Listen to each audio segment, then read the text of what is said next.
It is my absolute pleasure to start off the afternoon with Ready, Steady, Scale. Claudio Barajona is with us. He's the Open Innovation Manager at Telefónica for Wayra. He was just telling me he arrived just a few hours ago from Chile to be with us. Claudio works connecting with startups and innovation ecosystems and invests as corporate venture capital in innovative technology companies with global scalability. Claudio founded his first startup at age 18, which he sold 6 years later. He is the director of the Chilean Venture Capital Association. Diario Financiero, one of the main business media in his country, recognized him as a young influencer in 2017 for his outstanding career in the national innovation ecosystem. So we're thrilled to have you with us, Claudio, and his panelists, and please join us on stage. Let's give him a warm round of applause. Thank you very much. Today we will have a panel about ready, steady, and scale. One of the most important things every startup dreams about, scaling globally and making a lot of money. So because of that, I want to invite to this panel people who have worked a lot with startups, scaling it to other countries, scaling it to getting a lot of traction. So please welcome to the stage Luisa Rubio, part of the Wayra Spain team. An applause for Luisa, please. Also, we want to have a division of entrepreneurs. So here we have an Argentinian entrepreneur who is already scaling to other countries. Damian, please welcome also, and applause for Damian, founder of Come On Up.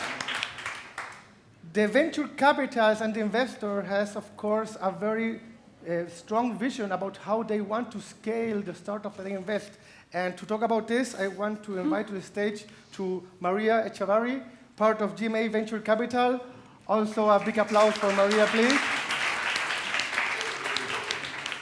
And all the startups, at least in Europe, think, of course, to scale to Europe, to other countries. And here we have also an expert with us to talk about how it's possible to go to the next level and to another rounds of fundraising. So welcome also Susana and Antonio, part of Euronext.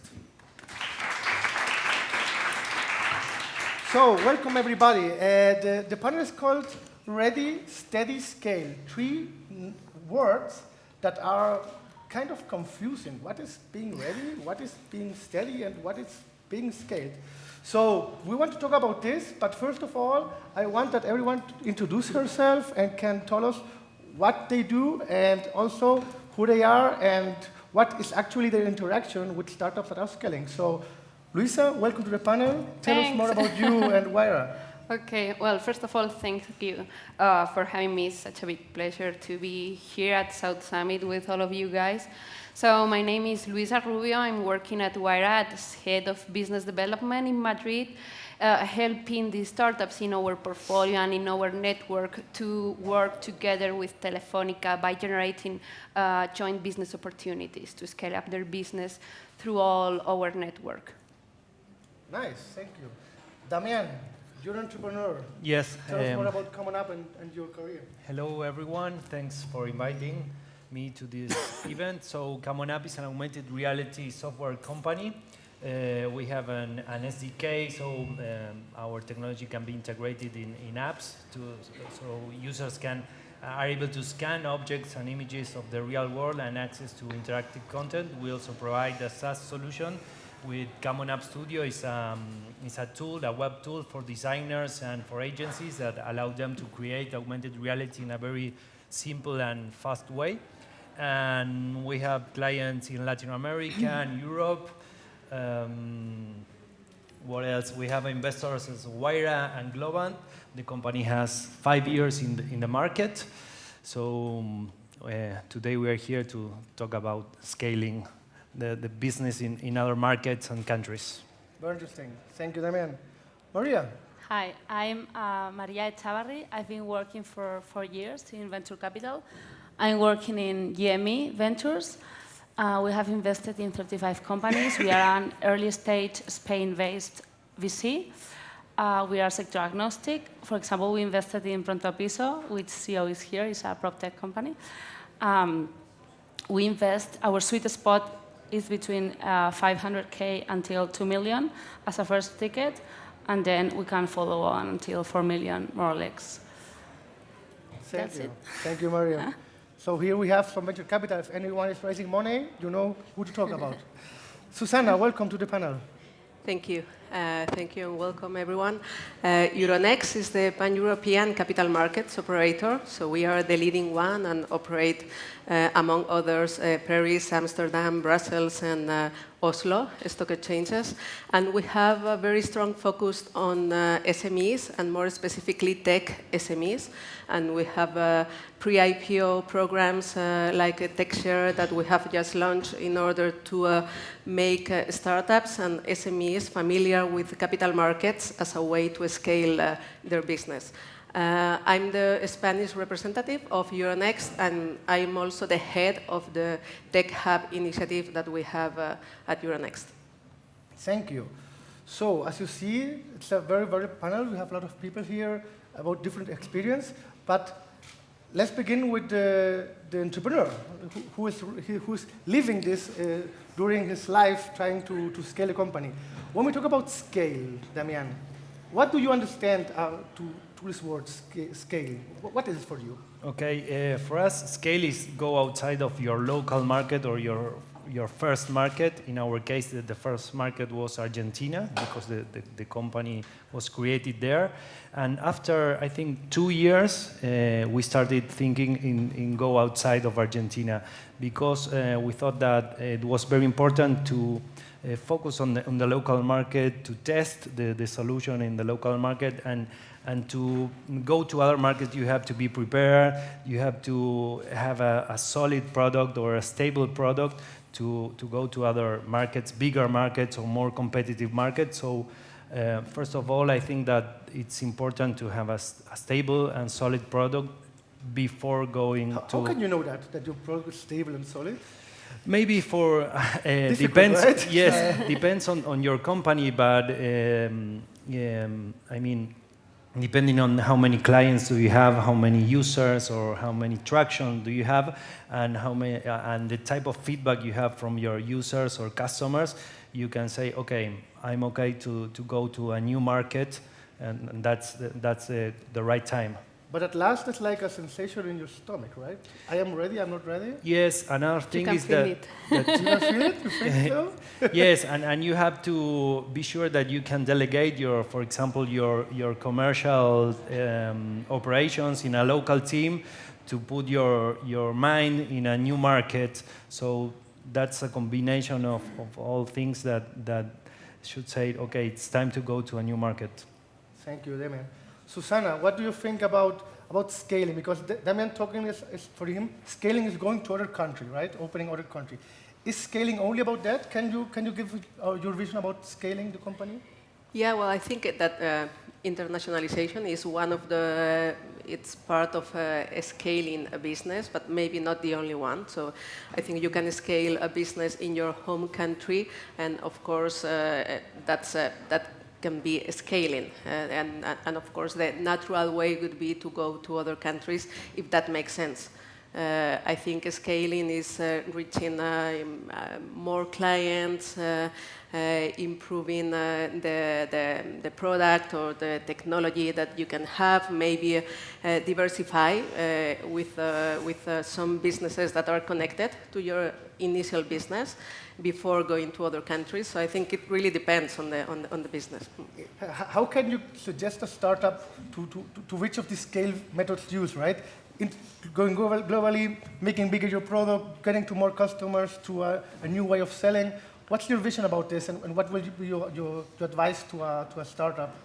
I think first I could focus on making the initial business strong, being sure that the technology is really disruptive, having the right team in place. I think the management team is key, and it's something that it's really necessary before scaling a business and going abroad and so on. So I think I could focus on the existing business first, consolidate business in one country, having a number of clients, and then that will, of course, help you to go to other countries.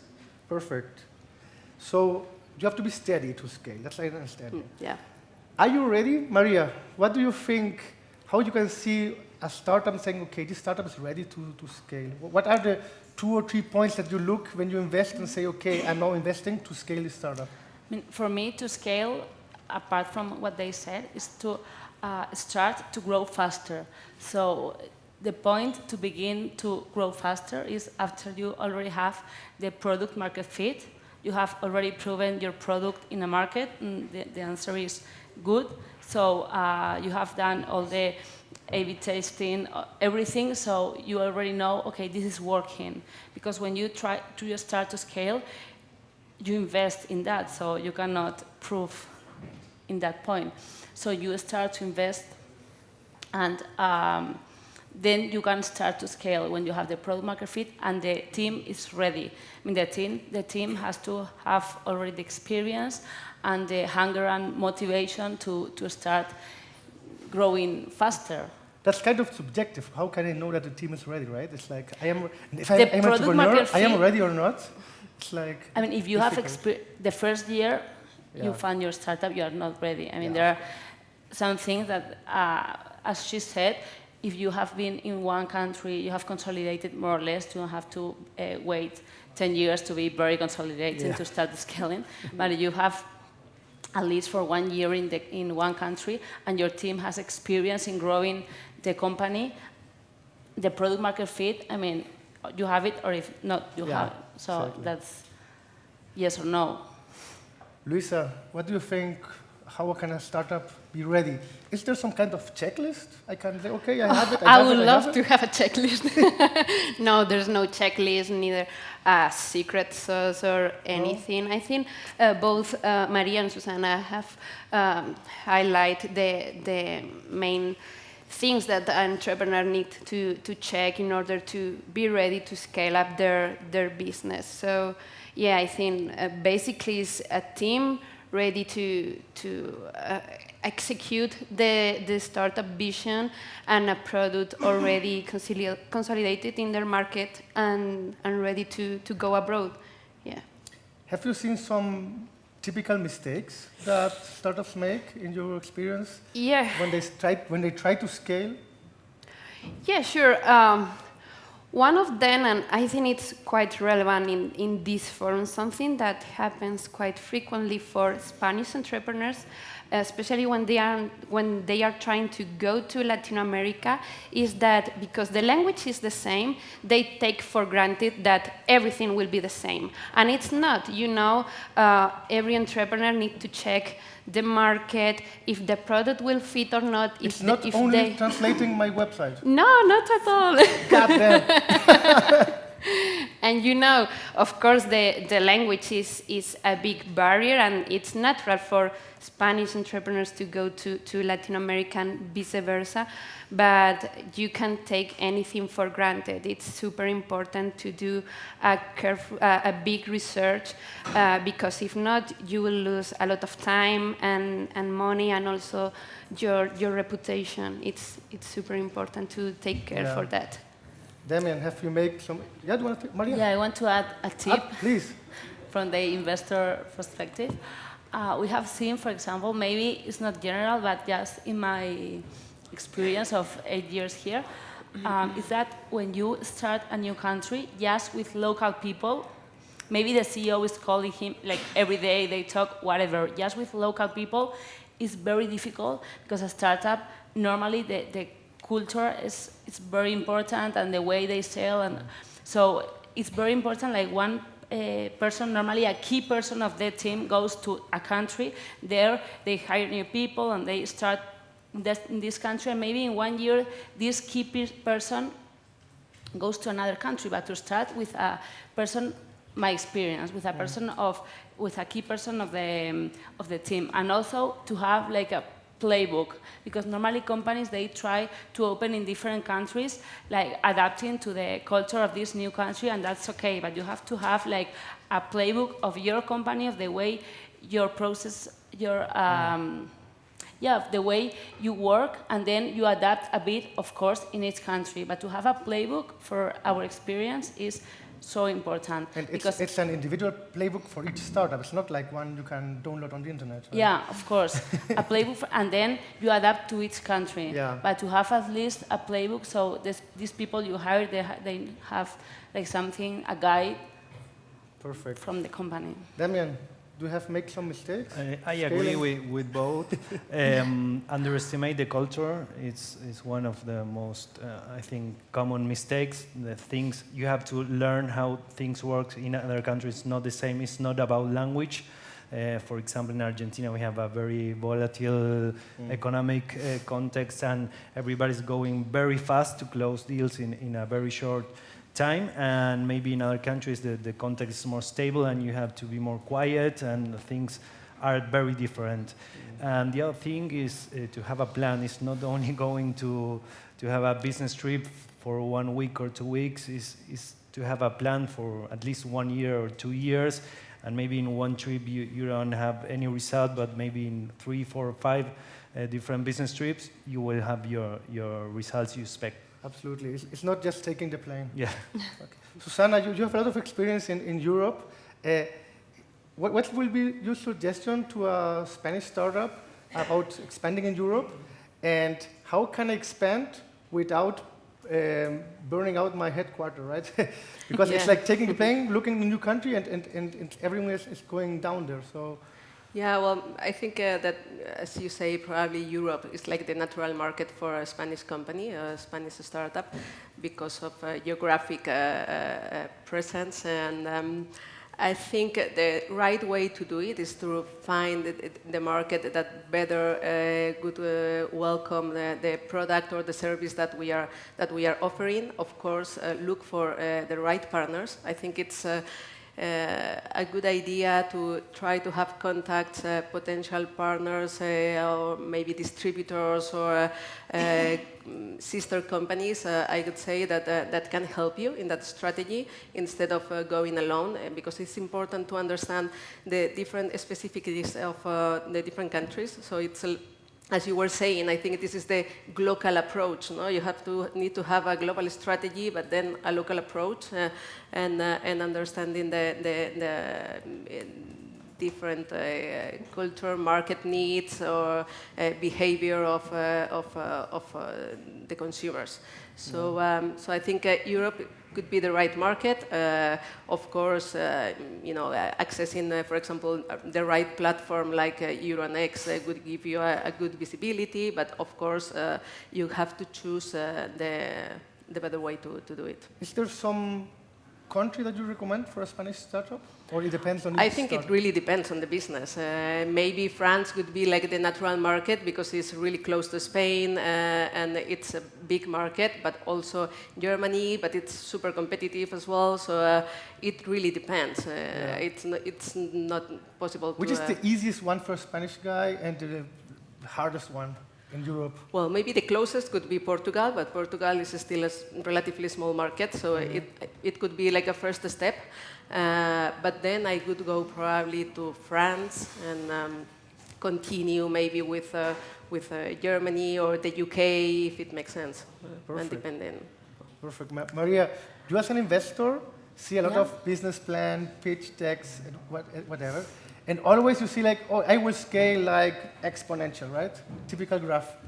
How can you see the realistic scaling versus dream come true scaling, right? It's like the entrepreneur always say I want to go and sell 10 times what I'm selling right now, but you as investor has to put like a code of reality to that projections. I mean, normally people say that business plan worthless because what you say, like, okay, the scalability shown in the business plan is unbelievable, so it's like wet paper. So for me, that's a myth, because for us, it's very important, the business plan, because it's the way we see the founders, how they show us the way they think. I mean, a good database business plan says a lot. And then you can understand through that business plan the way they think and what hypotheses are under this business plan. So for us, it's very important. But, I mean, however, We build normally our the business plan we think is realistic in a company we are analyzing. But first of all, we try to understand very well the business plan they show us, and then we do like another business plan with maybe more realistic numbers to see if that makes sense. But I think we are a bit unfair with the entrepreneurs because we ask them to be like super ambitious, yeah. but then we ask them to be realistic. So okay, this business plan is so. I mean, And we are unfair. Can an Excel say the truth, or it's just Can what? Sorry. an Excel, Yeah? a spreadsheet? Can it tell the truth, or it's just lies that the entrepreneur are putting there? Sometimes you see, that's what I was saying at the beginning, sometimes you see some business plans which have nothing inside. I mean, just numbers, no study, no anything. I mean, it's a not database business plan with no hypothesis. So in those cases, we just stop analyzing the company. Yeah. I mean, if the CEO is not able to do a business plan with a strong hypothesis under it, no sense for me just to... Yeah, I think it's more about how the founder think than Yeah, the number that's it. the number that he put on the business plan. Of course, I mean, that's what I wanted to say. Maybe I didn't say No, myself. no, but try well. to say. Yeah. Yeah, it's difficult, right? To see which entrepreneur can do a scale company, which not, or it's easy I mean, you for study the market, how scalable that company can be. Yeah. I mean, at the end, everything is execution. So maybe on paper, you think this can be very scalable, and then the team does it very bad, and it's not scalable at all. So you never know. But to see if something could be scalable, I mean, it's almost objective. Yeah. Luisa, you're working in Wayra, and Wayra in the last year has made like a kind of pivot. Yeah. They were supporting, investing in startups. Now they are investing in scale-ups. So a huge change. You have to change also yourself, I think, right? Like Wayra and your value proposition. How have you adjust yourself as Wayra to now look for scale-ups than look for startups? Well, the change is not that dramatic because the change that we have made in our strategy is try to be closer to Telefónica. So right now, our value proposition for the entrepreneurs is joint business generation with Telefónica. And to achieve that, that's why we need to look for more mature startups. You know, when we started in 2011, the ecosystem where we was operating was not mature enough to invest in unicorns, you know, super big companies. But nowadays, the ecosystem has grown a lot, both here in Europe and in Latin America, and that's why it makes sense for us to adjust a little bit our value proposition. And that's the reason why our investment thesis right now, it says fit first, investment follows. Because when we are analyzing a startup, we are always looking for that fit case, you know, to help that startup to do business in the country who is making the investment, but also through all our footprint in the 10 countries where we operate. How it works? Really good. Yeah, we are doing great. And CEO is here, you know, so I want you to say. But but you know, we are super happy with that. How can you know that you're now having success with a scale-up? Because it's different. It's like, okay, now I have to promise this guy that I will help him open 3 countries. Like, it's like... Yeah, but you don't decide, okay, I will open 3 countries right now. You know, it's something that you have to do step by step. So just for making an example, in my case, I'm part of the team in Wayra Spain. So when we decide to invest into a new startup, we start working with that team in Spain. And as soon as we achieve a success business case, then I will call you and I will tell you, hey, Claudio, I have this startup who is doing really good things here in Spain, and in my opinion makes sense for you to help them to scale into Chile or into Argentina, because that's why we are working to have a global network. Perfect. Damian, your experience with this It's too crazy to scale from Argentina to Spain, for example? No, sometimes I think it's more crazy to go from Argentina to Brazil, for example. We are very close, but the culture is very, very different. In our case, we take advantage from our investors, in this case, Guaira and Globant, that they have global offices in many countries. So we take advantage from their networks and contacts. Other possibilities with free money accelerators. You already know Startup Chile. There are many programs like that they give you money, mentors, and contacts, so you can make a soft landing with no investment, with free money. Other possibilities with partners or resellers or with a joint venture in a local market.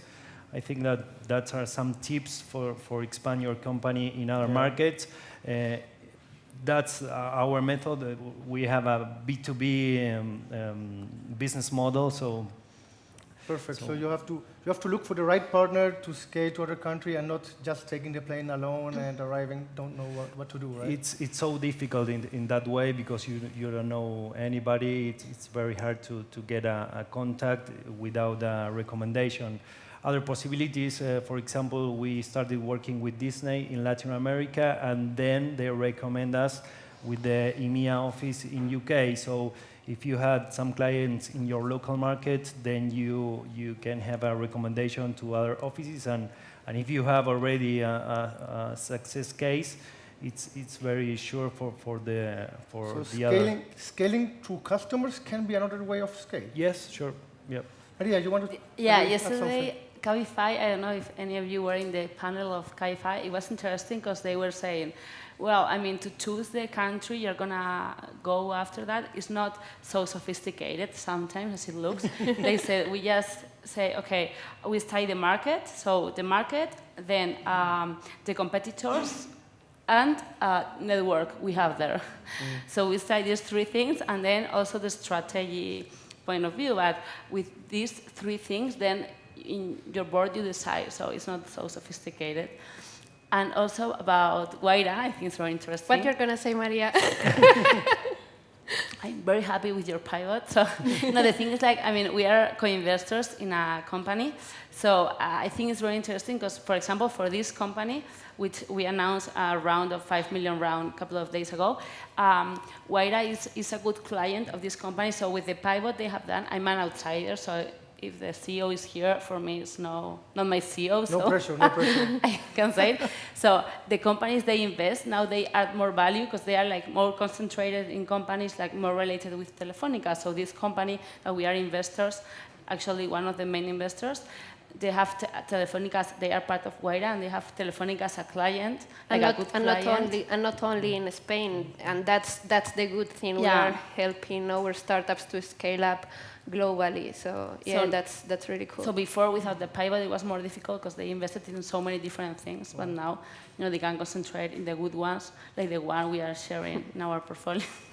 Perfect. Susana, do you have some suggestion for a startup that is here right now on this panel and saying, okay, I really want to scale right now, going out of the summit, and I go to work? What are your 3 suggestions for this entrepreneur?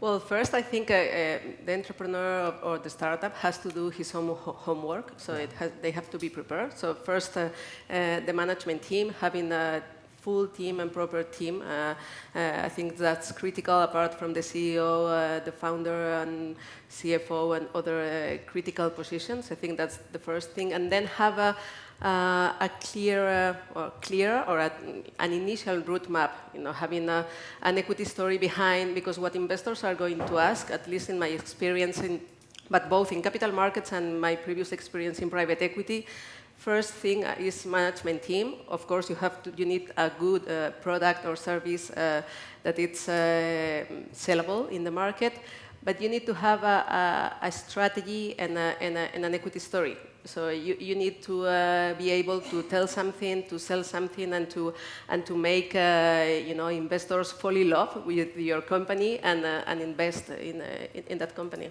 So if I'm selling 10,000 euros monthly, better not to scale yet, trying to sell more, getting more customers? Yeah, probably. Yeah. I could focus on strengthening the business, getting more customers, and finding new ways, other channels of distribution or whatever. But I think you need to have a larger scale before scaling.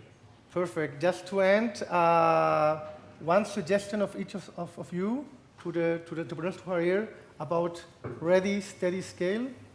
Luisa, a suggestion for entrepreneurs? I would like to say, don't be afraid to fail. I mean, it's part of the process, and it's okay if you are learning from your mistakes. So just keep moving, and as people in Silicon Valley says all the time, go big or go home. So that's it.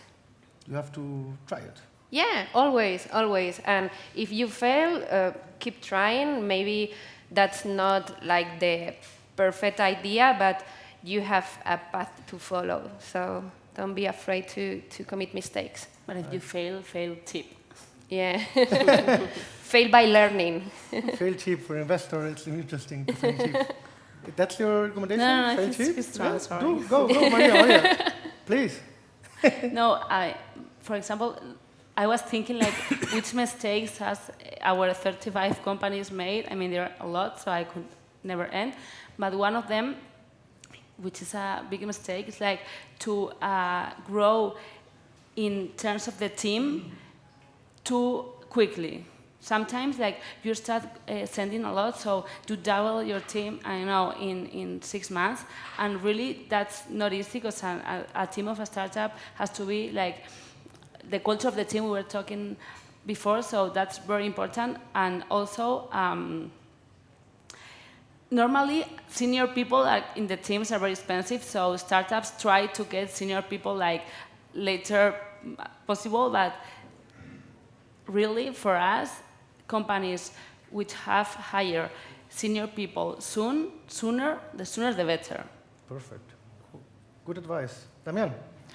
I think it's important the founders go to those new markets and try to understand by their own how things happen there. Have a plan. It's very, very important. Try to focus in one market first, not in 5 at the same time. Not just collecting flags? No, okay. Yeah, and I agree with them that grow your team just in case you need it. It's not a KPI just to grow the team. Perfect. Susana? Just in a few words, I would say take the next step of the business. Perfect. Very nice. Man. Just to end, a big applause for the panel, please. One second. Just 10 seconds. I have brought a gift. It's a book about pitching and how to make a good commercial pitch. Very important for startups. But I have just one. Oh, so we have a little game. What? Just 10 seconds. Please, everyone, stand up. Stand up, everyone. Everyone know how to play scissors, rock, and paper, right? Okay, everyone will play against me. And if you lose or you make the same, you sit down, okay? Please be honest, okay? Because I can't see every hand. You cannot participate, so I'm sorry. Okay, 1, 2, 3. So only scissors sitting up.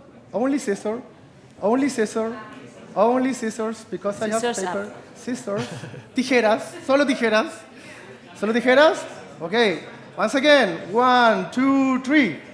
Just paper. Just paper. Just paper. No, paper. Only paper. Only paper. Okay. Once again. 1, 2, 3. Rock. Where's a rock? Where's a rock? There's a rock. Yeah, we have a winner. Okay, everyone. Thank you again, and go to the next panel.